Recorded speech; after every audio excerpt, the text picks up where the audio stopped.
भोजपुरी के trending star कहे जाने वाले खेसारी लाल यादव का एक नया गाना आया है और गाने का नाम है धनी हो तुहार धन। और ये लाइन सुनकर आप लोगों को कुछ याद आ रहा है क्या? धनी हो सब धन तोहरे नु बाटे। अरे भाई गाना कॉपी नहीं है, गाना एकदम न्यू है। क्या बात कर रहे हैं? और खेसारी लाल यादव इस गाने को अपने तरीके से गाए हैं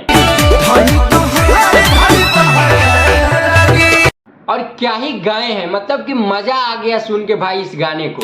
और इस गाने का क्या ही लाइन है शिल्पी राज का, हो सुनकर मजा आ गया भाई।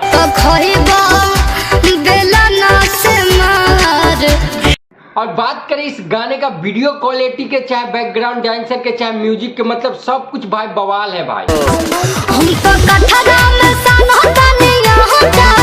और इस गाने के कुछ लाइन में खेसारी लाल यादव समोसे के बारे में बात कर रहे हैं।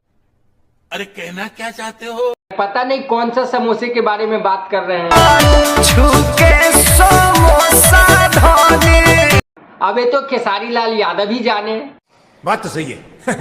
बाकी इस गाने में आपको नजर आया होगा खेसारी लाल यादव और सपना चौहान। सुना ना एगो बाकी अगर देखा जाए तो गाना एकदम सही है, एकदम जबरदस्त है। बाकी इस गाने में देखा जाए तो एक दो डबल मीनिंग वर्ड का इस्तेमाल किया गया है जो कि खेसारी लाल यादव गाते नजर आ रहे हैं। बाकी इस गाने को लिखे हैं कृष्णा बेदर्दी ने और इस गाने को म्यूजिक दिए हैं रोशन सिंह ने। इस गाने में सब चीज बेहतरीन है, चाहे इसका बैकग्राउंड म्यूजिक हो, चाहे बैकग्राउंड डांसर हो, चाहे वीडियो क्वालिटी हो, चाहे बाकी इस गाने में एक दो चीज जो डबल मीनिंग का इस्तेमाल किया गया है, इसके लिए इस गाने को हम 10 में से 7 नंबर देते हैं। बाकी आप लोग बताइए कि इस गाने को कितने नंबर देना चाहिए। अरे गाना आप लोग नहीं सुने हैं तो जाके खेसारी म्यूजिक वर्ल्ड पर सुन सकते हैं। बाकी ये वीडियो कैसा लगा कमेंट में हमें जरूर बताइएगा और हमारे चैनल पर नए हैं तो प्लीज सब्सक्राइब जरूर कर दीजिए। जब तक के लिए बाय।